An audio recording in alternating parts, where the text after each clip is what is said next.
The day I found out my sister stole my college fund, I was organising my financial aid documents at our kitchen table. My acceptance letter to Stanford lay beside me. My dream school since I was 12.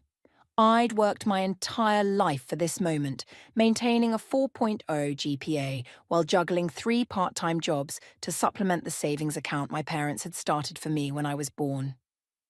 My name is Mary, and that was the day my family showed me exactly who they were. What do you mean the account is empty? I stared at my mother across the kitchen table, my hands trembling as I held the bank statement. There should be over $40,000 in there. Mom stirred her coffee casually, not meeting my eyes. Sydney needed it more than you did, honey. You're smart. You'll figure something out. The room started spinning. Sydney needed my college fund for what exactly? As if summoned, my sister sauntered into the kitchen wearing designer clothes I'd never seen before. A brand new iPhone peeked out of her Gucci purse. Oh my God, is this about the money? Sydney rolled her eyes. You're being so dramatic. I needed to establish myself socially before starting my influencer career. Image is everything these days. You spent my college fund on clothes and accessories. My voice cracked. Mom, Dad, you let her do this. Dad walked in, newspaper tucked under his arm. Princess, your sister has a real shot at making it big on social media. It's an investment in her future. Besides, you can always go to community college. I felt like I'd been slapped. An investment? What about my future? I got into Stanford, Sydney laughed. Actually laughed. Please. Like you could handle Stanford anyway. You should be thanking me for saving you from embarrassing yourself. Mary, Mom sighed. We always knew Sydney had that special something. You're more practical. You'll be fine wherever you go. I stood up so quickly my chair toppled backward. Practical? I worked 3 jobs while maintaining perfect grades. I earned that money. It was meant for my education. Oh, stop being so selfish, Sydney snapped. I already have 10,000 followers. Once I hit it big, I'll pay you back double. When did you take it? I demanded. How long have you all been lying to me? Mum and Dad exchanged glances. We transferred it to Sydney's account about 6 months ago, Dad admitted. She had a solid business plan. 6 months, I interrupted. While I was working overtime at the diner, while I was applying for scholarships. Look what I got with it, Sydney twirled, showing off her outfit. Don't you think I look amazing? This is what success looks like, Mary. Something inside me broke. I walked to my room without another word, pulled out my suitcase and started packing. My hands were steady now, my mind clear. I could hear them talking in the kitchen. She'll get over it, Mum was saying. She always does. Should we check on her? Dad asked.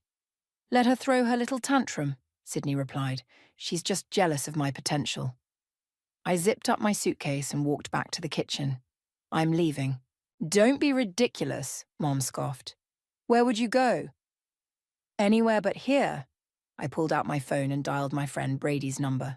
Hey, can I crash at your place for a while? Of course, he answered immediately. Everything okay? I'll explain when I get there. I hung up and faced my family one last time. You know what's funny?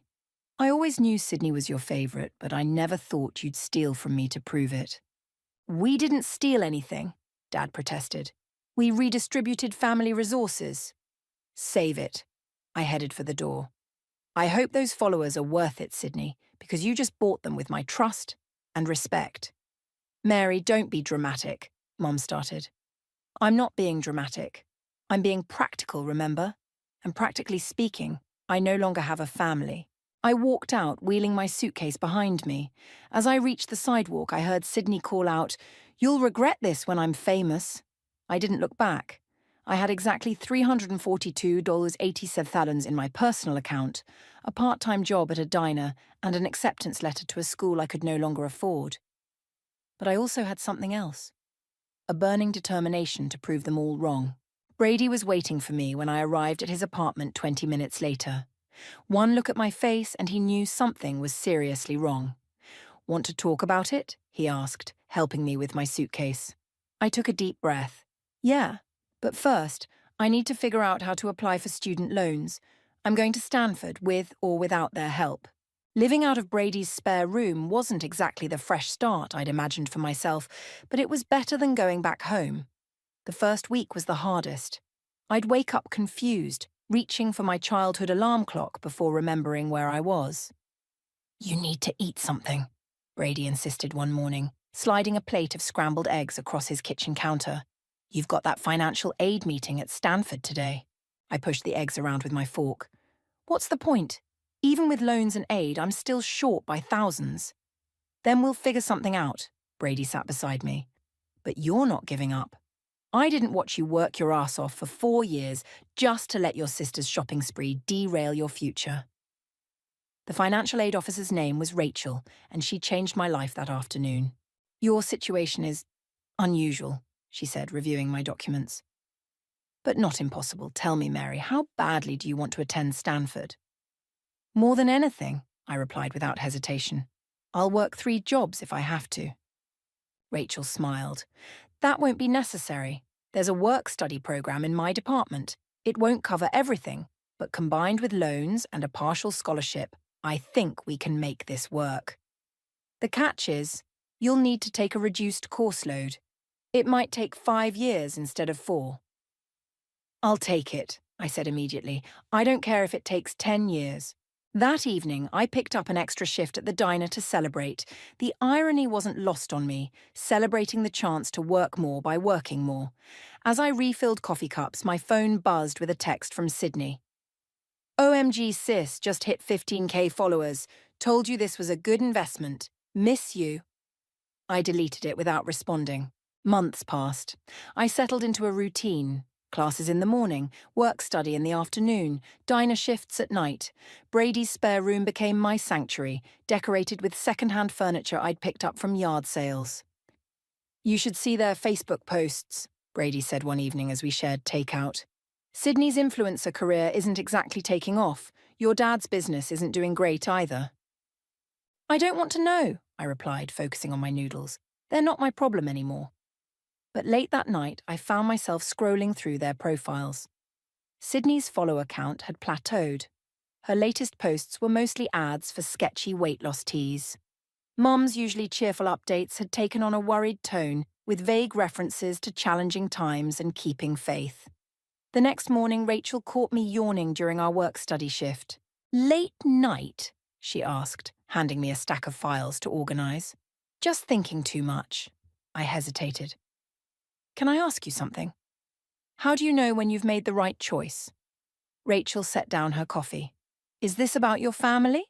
How did you—" "Mary, you're not the first student I've seen whose family let them down. But you're one of the few who turned that disappointment into determination." She leaned forward. "The right choice isn't always the easy one. Sometimes it's the one that hurts, but helps you grow. I just feel—" I searched for the words. "Lost, sometimes. Like I'm floating without an anchor." "Then build new anchors," she said simply. "Create your own support system. Look around, you've already started." She was right. Between Brady's unwavering support, Rachel's mentorship, and my own stubborn persistence, I was slowly building something new. Something that was entirely mine. That night at the diner, I overheard 2 customers discussing a new tech startup that was revolutionizing financial software. They mentioned they were hiring entry-level programmers. "Excuse me," I interrupted, setting down their coffee. I couldn't help overhearing. "I'm actually studying computer science at Stanford." 2 weeks later, I quit the diner for an internship that paid twice as much. When I told Brady, he insisted on taking me out to celebrate. "To new beginnings," he toasted, raising his glass. "And old friends," I added, clinking my glass against his. "I wouldn't be here without you, Brady." "Please," he scoffed. "You did all the hard work. I just provided the couch." My phone buzzed. Another text from Sydney. "Mom and Dad are worried about you. At least let them know you're okay." I turned off my phone and focused on Brady. "Tell me about your day instead." As we talked and laughed, I realized Rachel was right. I was building new anchors, creating my own definition of family. And for the first time since that day in the kitchen, I felt truly, completely okay. Little did I know that in a few years, those same people who had laughed at my dreams would be the ones desperately seeking my help. But that's another story. One that would prove that karma has perfect timing. 5 years after walking out of my childhood home, I stood on Stanford's graduation stage, my heart pounding as they called my name. The internship had turned into a full-time position, and I'd managed to graduate with honours despite my extended timeline. "Mary!" Brady shouted from the crowd, whistling loudly. Beside him, Rachel beamed, looking every bit as proud as a mother should. Later, at the small celebration dinner Brady organised, Rachel handed me an envelope. "Open it," she urged, practically bouncing in her seat. Inside was a job offer, Director of Student Financial Services at Stanford. "But that's your job," I said, confused. "Was my job," Rachel corrected. "I'm moving to the Dean's office, and I recommended you as my replacement. You've lived it, Mary. You know what these kids are going through. Who better to help them?" I looked at the salary figure and nearly choked on my wine. It was more money than I'd ever imagined making, especially combined with my tech job, which I'd decided to keep part-time. "Speech!" Brady called out, raising his glass. "To the two people who became my real family," I said, my voice thick, "who believed in me when my own family wouldn't.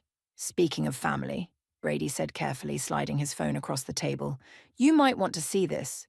It was a local news article. "McCoy Technologies files for bankruptcy," the headline read. My father's company, once the pride of his life, was failing.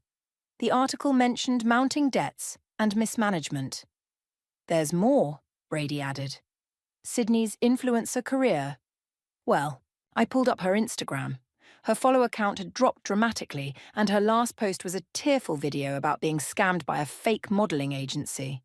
She'd lost thousands of dollars, probably what remained of my college fund.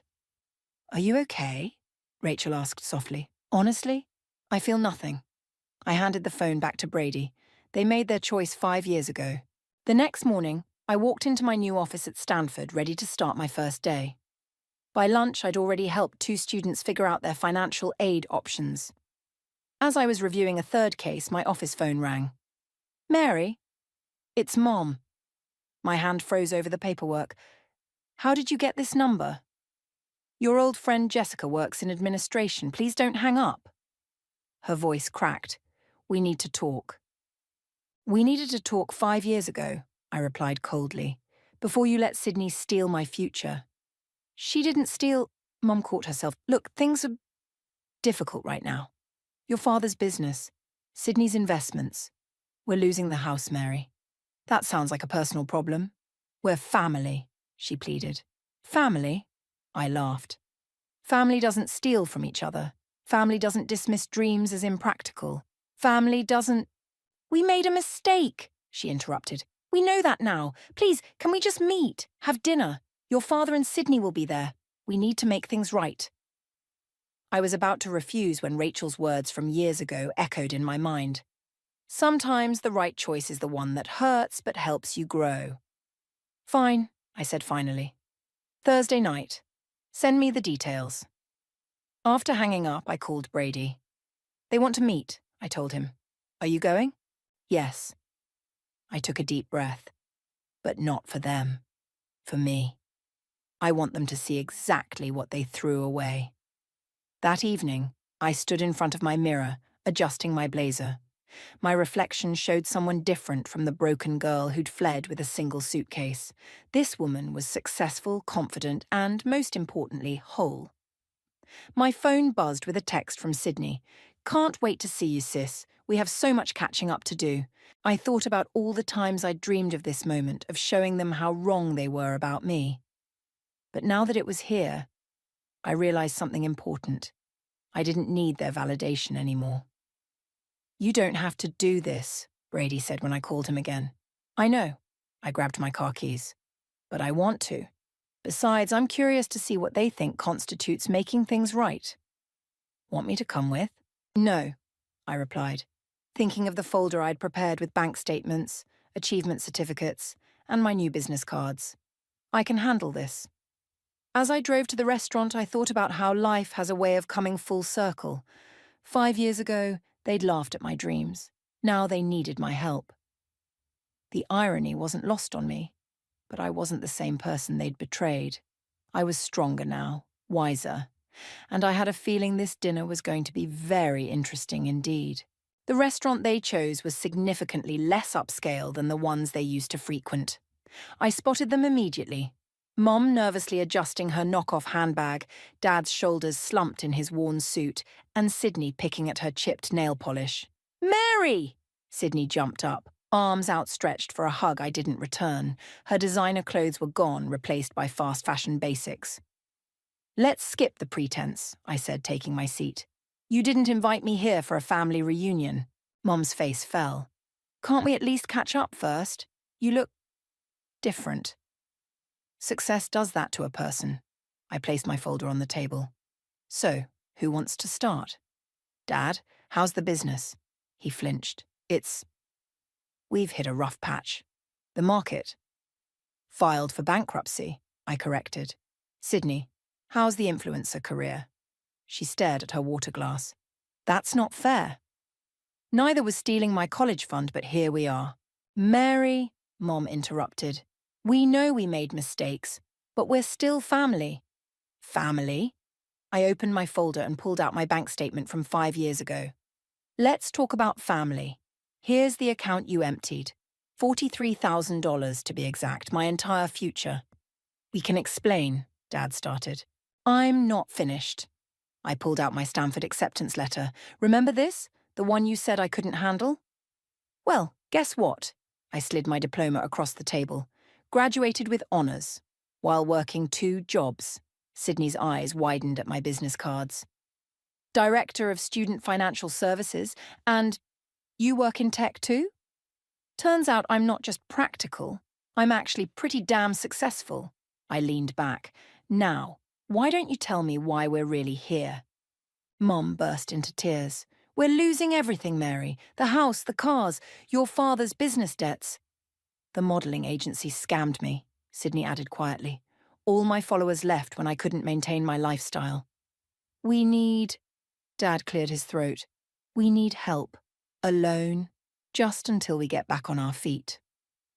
I let the silence stretch. A waiter approached, but I waved him away. "How much?" $75,000, Dad mumbled, "to keep the house and settle the urgent debts." I pulled out my phone, pulled up my banking app. "I could transfer it right now, I have the money." Their faces lit up with hope. "But before I do," I continued, "I want you to explain something to me. That day in the kitchen, when you told me I wasn't special enough for Stanford, did you believe that?" "We were wrong," Mom whispered. "We were so wrong." "That's not what I asked." I put my phone away. "Did you believe it?"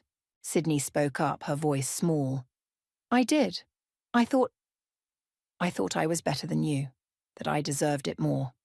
And now I know I was just entitled and stupid." She wiped her eyes. "I ruined your dreams for Instagram likes." Dad reached across the table. "Princess, please, we can't lose the house. Your mother and sister will have nowhere to go." I stood up, gathering my folder. "I'll think about it."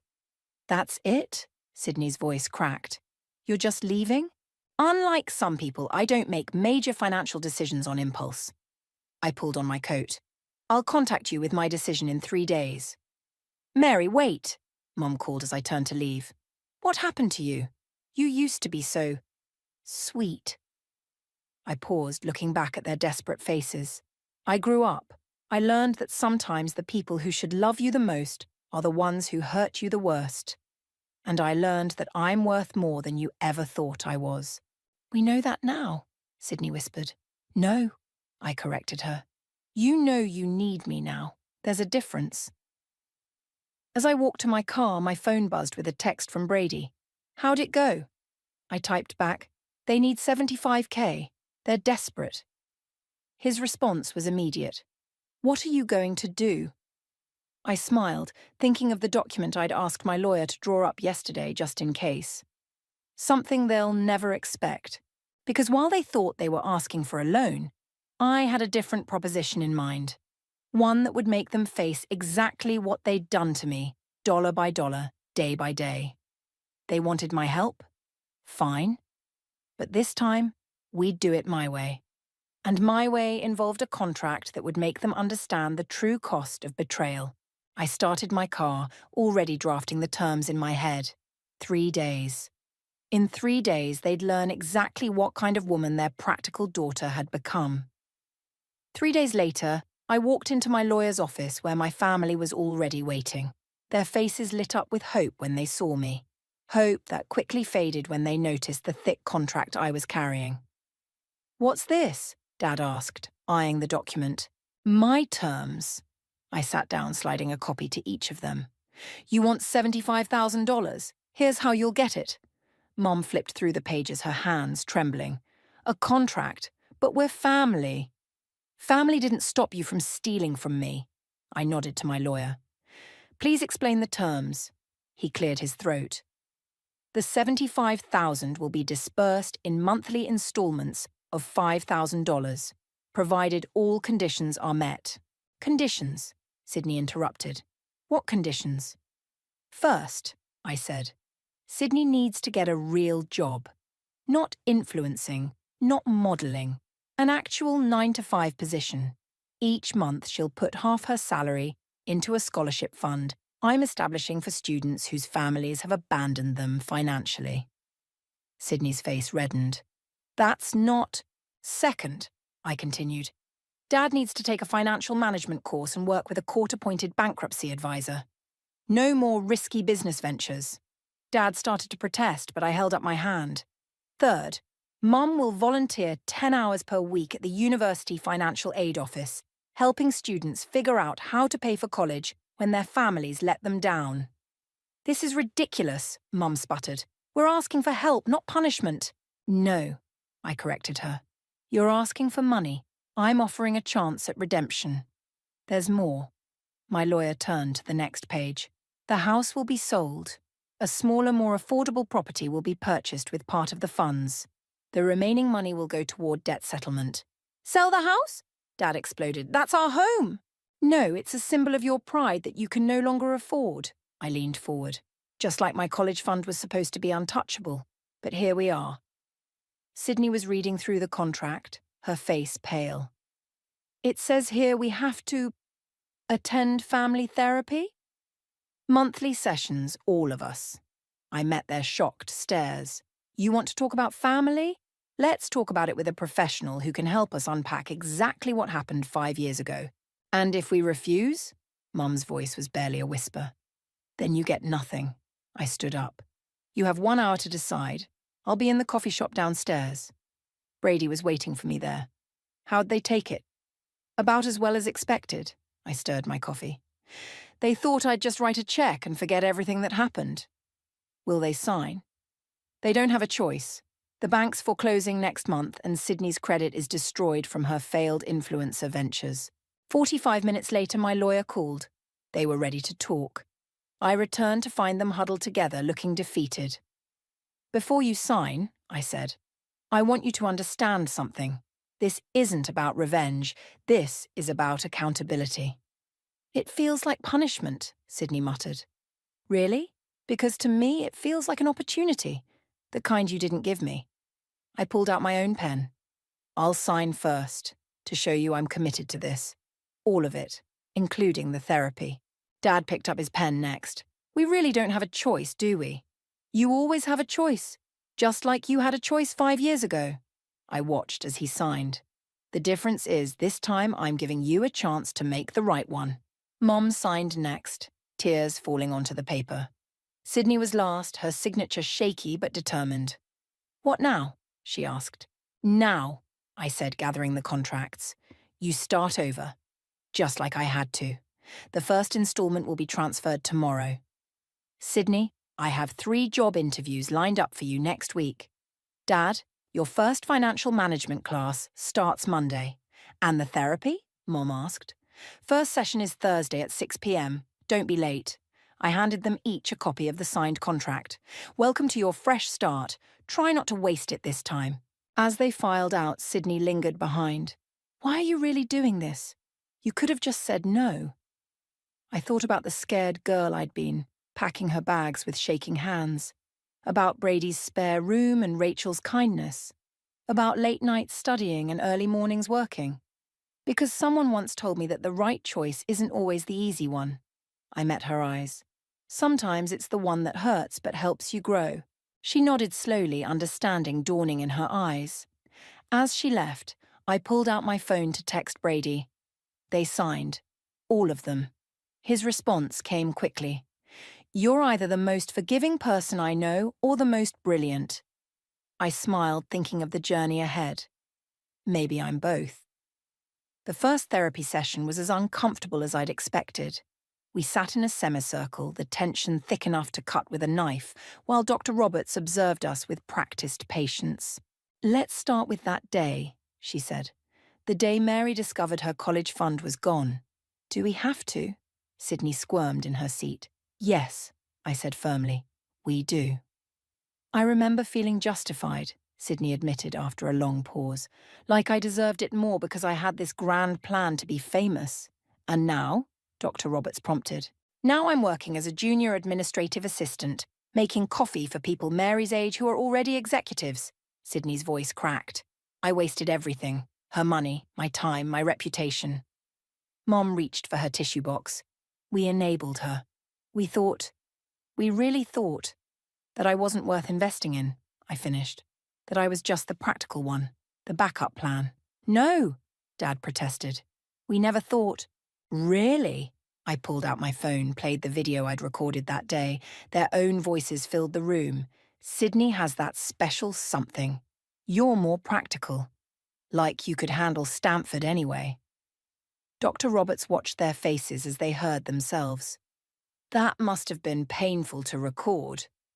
I listen to it sometimes, I admitted, when I'm doubting myself. It reminds me how far I've come. Sydney burst into tears. I was horrible.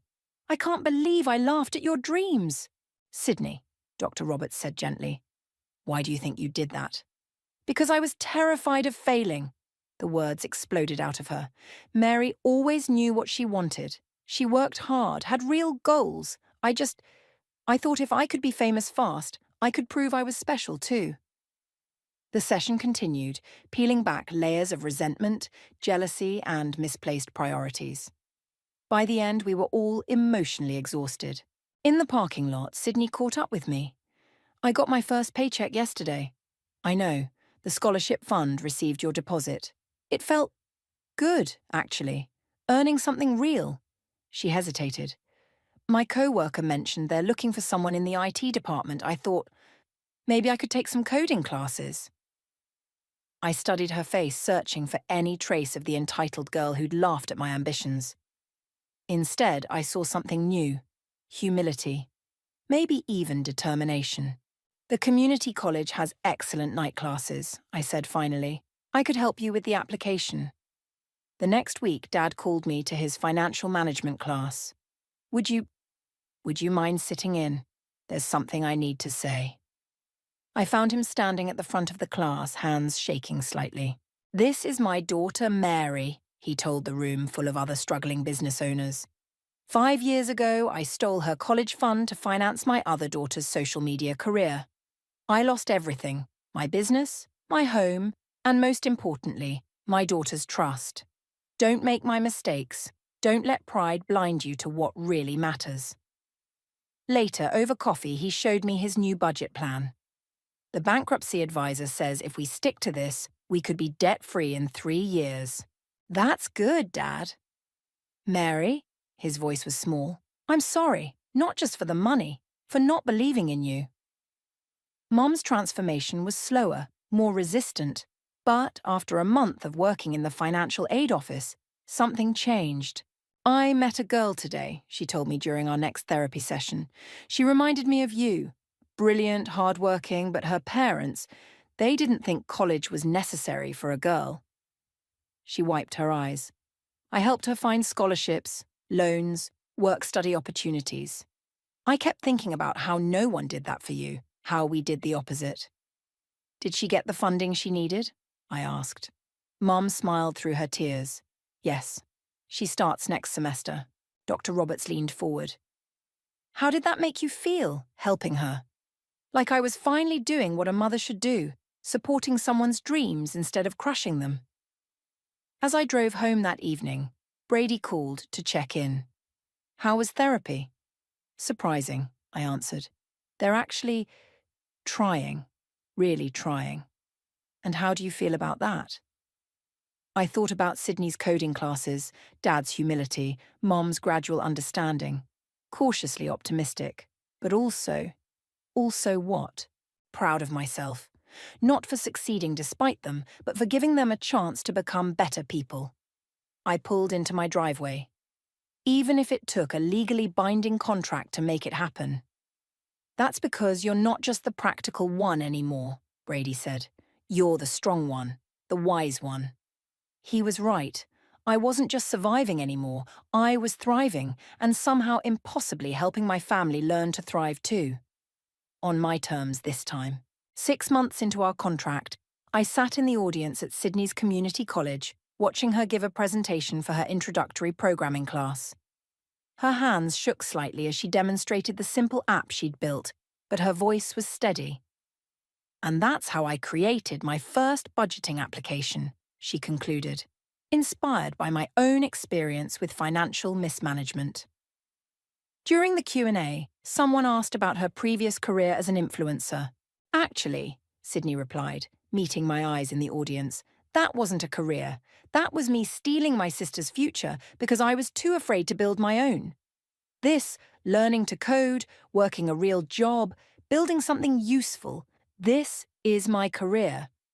After the presentation, I found her in the hallway. So, she asked nervously, what did you think? The code needs work, I said honestly, but the concept is solid. A budgeting app for college students. I thought maybe it could help prevent others from making my mistakes. She clutched her laptop. Would you maybe help me develop it further? Before I could answer, Mom and Dad arrived, having slipped in late. Sorry we missed the presentation, Dad said. The financial management class ran long, but look, he pulled out a certificate. Finally completed the course. And I helped 3 students secure full rides today, Mom added. One of them cried. I used to think those tears were dramatic, but now... She trailed off, remembering. How about we discuss Sydney's app over dinner? I suggested. I know a great Thai place nearby. At the restaurant, Sydney spread out her design notes, while Dad reviewed her projected development costs. This could actually work, he said, running the numbers. Small scale at first, but with the right marketing strategy. No, Sydney interrupted. No more get-rich-quick schemes. I want to do this right, build it properly, test it thoroughly. Mary, that's why I want your help. Not for shortcuts, but for guidance. I felt something shift in my chest. Okay, I said, but we do this my way. Proper development cycles, user testing, gradual rollout. Deal, she beamed. Thank you, sis. Later that week, during our therapy session, Dr. Roberts noted the change in our dynamic. Sydney's asking for help instead of taking, she observed. Mary's offering guidance instead of judgment. This is significant progress. I've been thinking, Mum said suddenly, about the scholarship fund. What if we contributed more? Not just Sydney's portion of her salary, but something from all of us? We could call it the Second Chance Fund, Dad suggested, for students who need help starting over. I felt tears prick my eyes. You'd do that. We owe you so much more than money, Sydney said softly.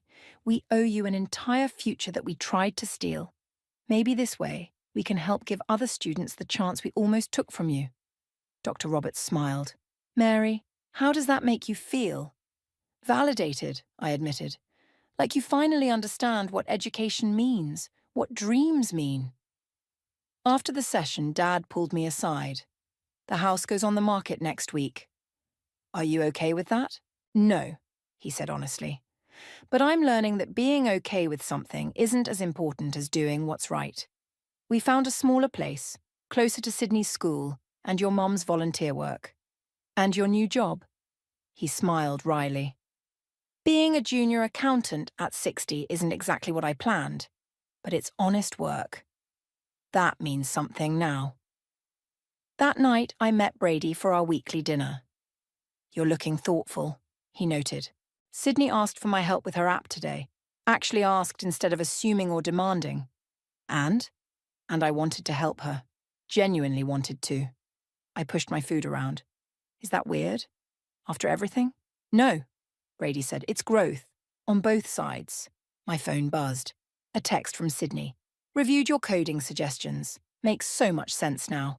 Thank you for being patient with me. Coffee tomorrow to discuss the next module?" As I typed back yes, I realized something profound. The contract I'd drafted 6 months ago wasn't just changing them, it was changing me too. The walls I'd built for protection were slowly transforming into bridges. "You know what's funny?" I told Brady. "I created that contract to make them understand what they'd done to me, but watching them actually do the work, make real changes, it's healing something in me too." "That's because you're giving them what they didn't give you," he replied. "A chance to prove they can be better."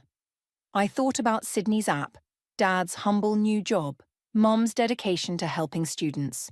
Small steps, but real ones. Genuine changes, not just performances for my benefit. "Maybe," I said, "that's what real family does.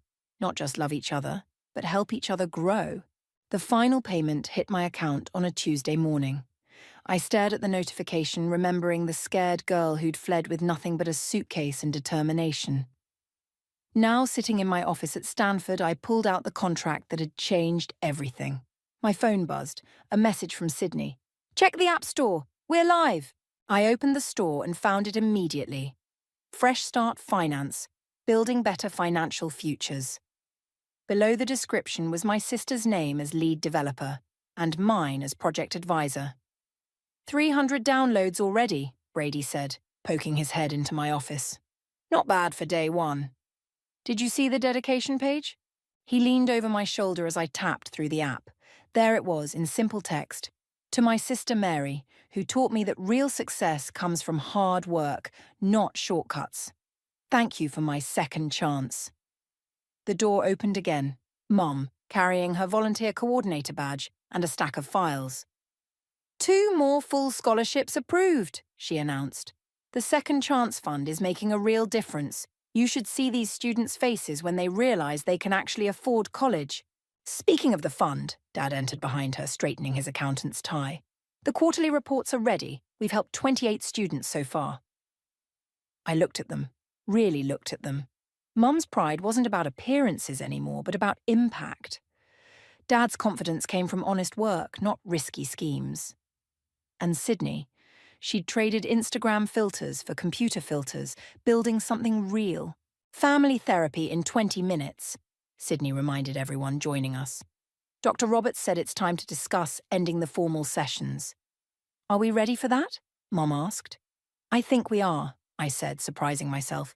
"Look at us. Actually talking. Actually listening." "Remember our first session?" Sydney laughed. "We could barely look at each other." "Because we were all carrying shame," Dad admitted. "Me for failing as a father, Sydney for what she'd done, your mother for enabling it.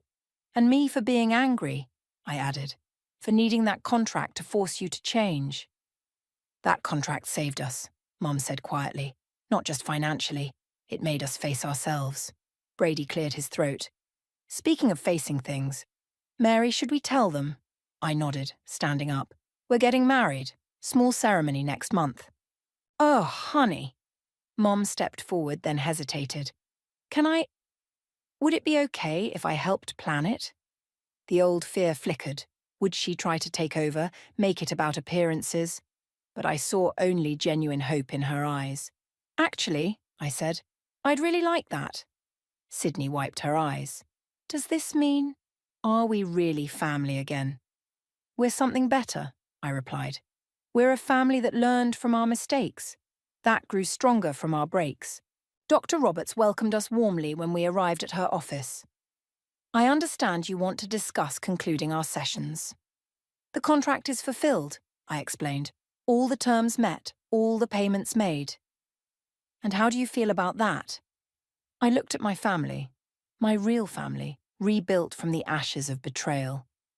I feel like we don't need a contract anymore. They've proven who they are now. By keeping our promises, Dad said. By earning trust back, Mom added. By becoming people worthy of being called family, Sydney finished. Dr. Roberts smiled. Then I have one last assignment. Mary, what would you do if they needed help again? I'd give it, I said without hesitation. Not because of obligation, but because I trust who they've become. And we'd accept it with gratitude, Sydney said, but only after trying to solve things ourselves first. That, Dr. Roberts said, is how I know you're ready. Later at dinner, Brady raised his glass. To the strongest family I know. To second chances, Dad added. To doing the work, Mom said. To building something real, Sydney smiled. I looked at them, my once broken, now healing family, and raised my own glass. To growing together. As we ate, talked and laughed, I thought about that contract, safely filed away in my office. We'd needed it then, needed its structure and consequences to force us to face our truths. But we didn't need it anymore. What we had now was stronger than any legal document. It was trust, rebuilt from scratch. Understanding, earned through effort. Love, stronger for having been tested and proven. We had become the family we should have been all along, and that was worth more than any college fund. Ready to go home? Brady asked as we finished dinner. I looked at my family, really my family now, and smiled. I am home.